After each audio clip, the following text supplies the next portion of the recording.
Hello friends, this is Divya. Welcome back to the channel once again.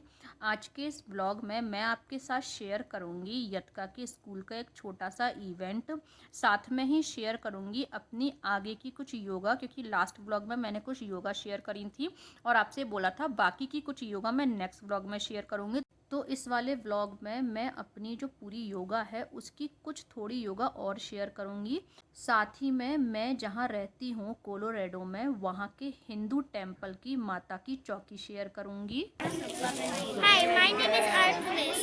I'm the goddess of moon and hunting. यतका के school में Greek के कुछ God बने थे, तो यतका उनमें से बनी थी आर्टेमिस, और उन लोगों को कुछ कुछ बोलना भी था।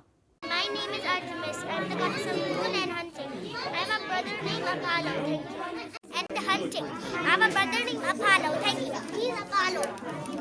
As I have told you कि मैं आपसे कोलोराडो के हिंदू टेम्पल की माता की चौकी भी शेयर करूंगी। तो बस अब हम लोग जा रहे हैं हिंदू टेम्पल माता की चौकी अटेंड करने। एंड रास्ते में ही पड़ेगा यतका की बाल मुकुंद की क्लास, तो उसको वहाँ से पिक भी करना है। तो बस उसको पिक करते हुए हम लोग चले जाएंगे हिंदू टेम्पल। रास्ते में कुछ कुछ पड़ी थी क्रिसमस की डेकोरेशन, क्योंकि क्रिसमस आने ही वाला है, तो कैमरे में मैंने थोड़ी सी कैप्चर कर ली थी। अभी एक्चुअली डे टाइम है तो इसमें लाइटिंग तो नहीं हो रही है, पर थोड़े से यहाँ पे डियर्स स्टैचू की तरह इस तरीके से डेकोरेट कर दिए हैं। तो ये है वो मंदिर साईं टेम्पल, जहाँ पे यतका अपनी बाल मुकुंद की क्लास लेने आती है। तो उसकी क्लास ओवर हो गई है, विवेक लेने गए हैं।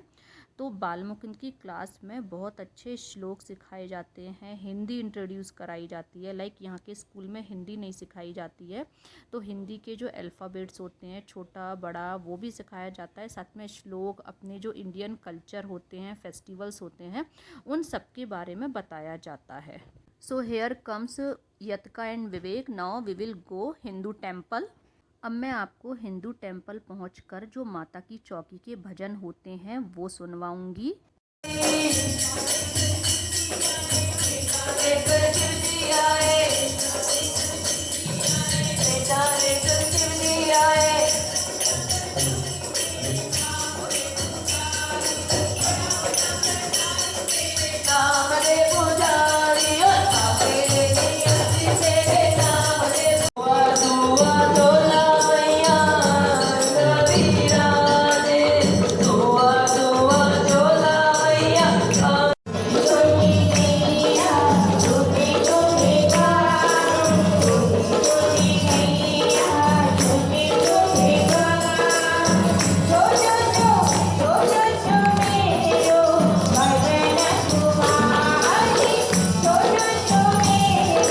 सो फ्रेंड्स, अब आप जो अगला भजन सुनेंगे वो यहाँ पर मैंने गाया था, और ये मैंने कृष्ण भगवान जी का भजन गाया था।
होने के बाद यहाँ पर आरती हुई थी। उसके बाद कुछ कन्याओं को खाना खिलाया गया था और बस फिर यहाँ पे भंडारा हुआ था, तो हम सब लोगों ने भी यहीं पे प्रसाद पा लिया था।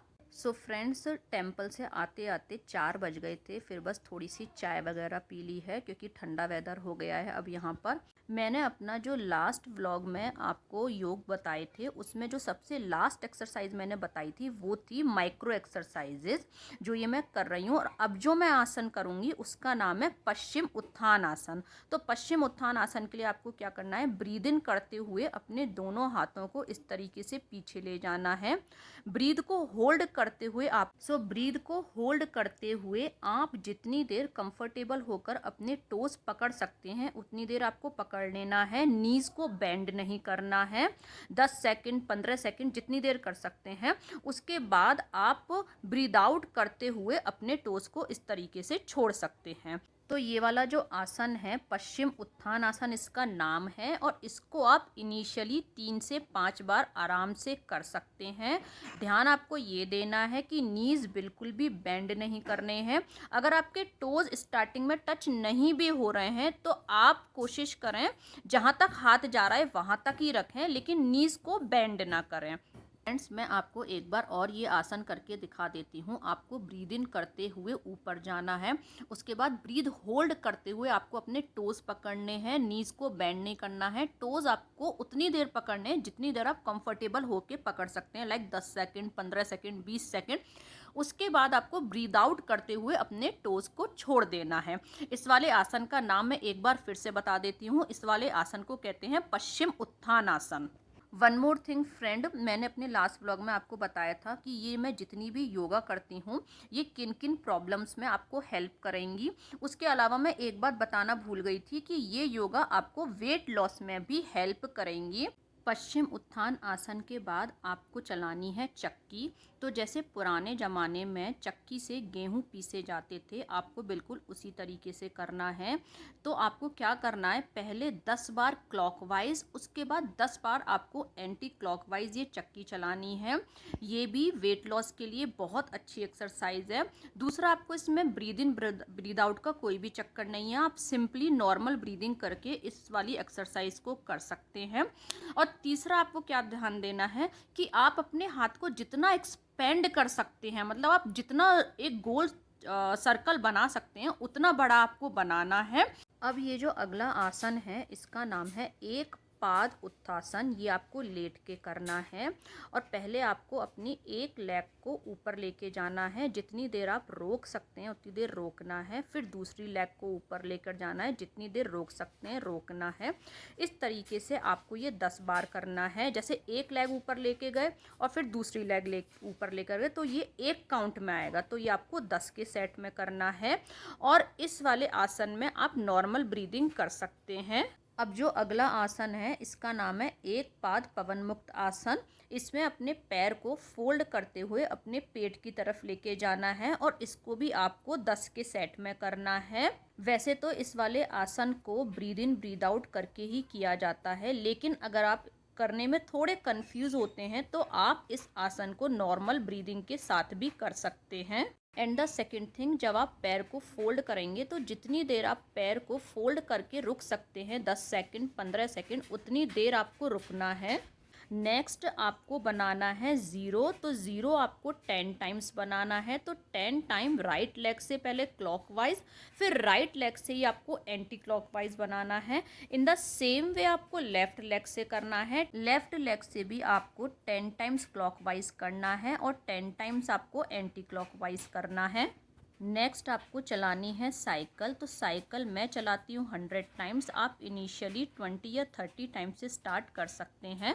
तो इस तरीके से आप चलाती भी जाएं और काउंटिंग भी करते जाएं। इसके अलावा और भी कुछ आसन है जिनको कि मैं करती हूँ, जैसे मरकट आसन, मंडूक आसन, ताड़ आसन। तो बाकी के जो 4-5 लास्ट के आसन रह गए हैं उनका जो मैं वीडियो है वो किसी और व्लॉग में आप लोगों के साथ ज़रूर शेयर कर लूँगी। योगा करने के बाद ना तो तुरंत उठें ना ही तुरंत कुछ हैवी खाएं। योगा करने के बाद आप या तो शवासन कर सकते हैं या फिर सिंपली योगा मैट पे ही थोड़ी देर के लिए रिलैक्स कर सकते हैं। अब यहाँ पे टाइम हो गया है इवनिंग का, तो मैं लगा रही हूँ लड्डू गोपाल जी का दूध का भोग। एंड सैटरडे को मैं गई थी कॉस्को, तो वहाँ से लाई हूँ मैं ये नाइट सूट। ये बहुत वार्म है, इसमें पॉकेट्स भी हैं एंड ये सभी साइजेस में अवेलेबल भी है। तो इस व्लॉग को मैं यहीं पे एंड करती हूँ। व्लॉग अच्छा लगा हो तो लाइक करें, फ्रेंड्स फैमिली के साथ शेयर करें, चैनल को सब्सक्राइब करें, become a part of our family. Thank you.